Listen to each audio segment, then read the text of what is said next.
Tantor Audio, a division of Recorded Books, presents the Jane Austen Handbook, Proper Life Skills from Regency England, by Margaret C. Sullivan, narrated by Corrie James. Publisher's Note: this audiobook includes bonus material. Please visit tantor.com and type the Jane Austen Handbook into the search box. Follow the link to the book's page. Then, under the Supplemental Content section, please enter the access code JANE and then click the Unlock button to access the bonus material. The code should be entered in all lowercase letters. All figures and card games referenced in this audiobook can be found in the bonus material. Introduction. If adventures will not befall a young lady in her own village, she must seek them abroad. Jane Austen, Northanger Abbey. What is it about Jane Austen, anyway?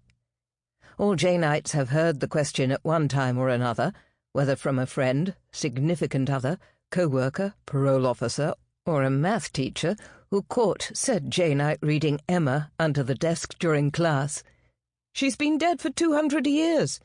She wrote stories about upper-class twits desperate to marry other upper-class twits. How can these books possibly be relevant to life in the 21st century? There really is no way to respond to such a question.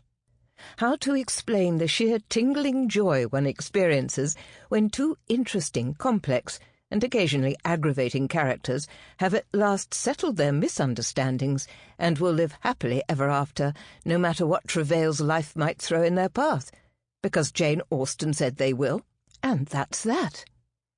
How to describe the exhilaration of being caught up in an unknown but glamorous world of balls and gowns and rides in open carriages with handsome young men?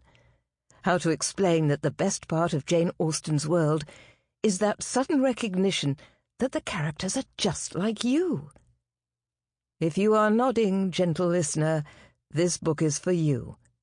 We will not scold you for wanting to understand entailments and wedding clothes and the delicate politics of a ballroom, because it does rather bring the fantasy to a screeching halt to realize one is not familiar with the intricacies of, say, paying a morning call.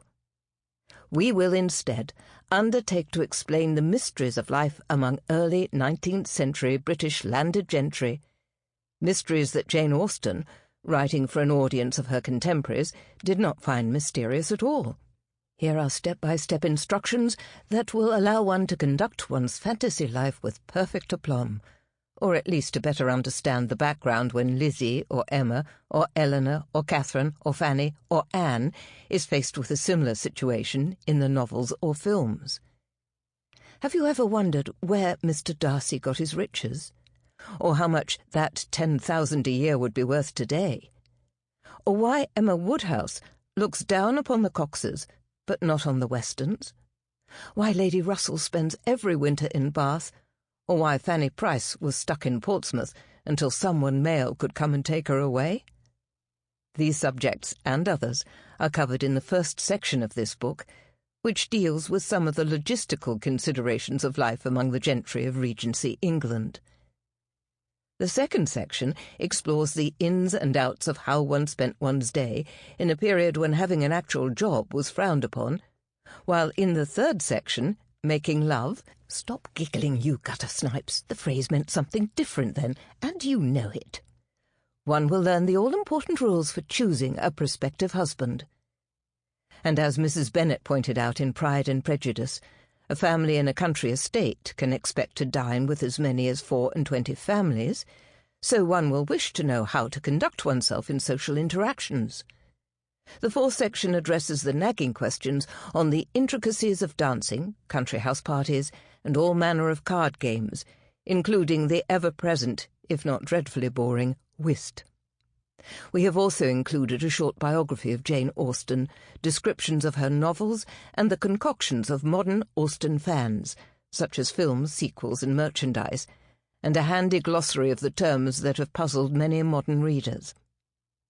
Some might protest that the trappings of Jane Austen's world are unimportant, that only the story matters. Others might point out— Sample complete. Ready to continue?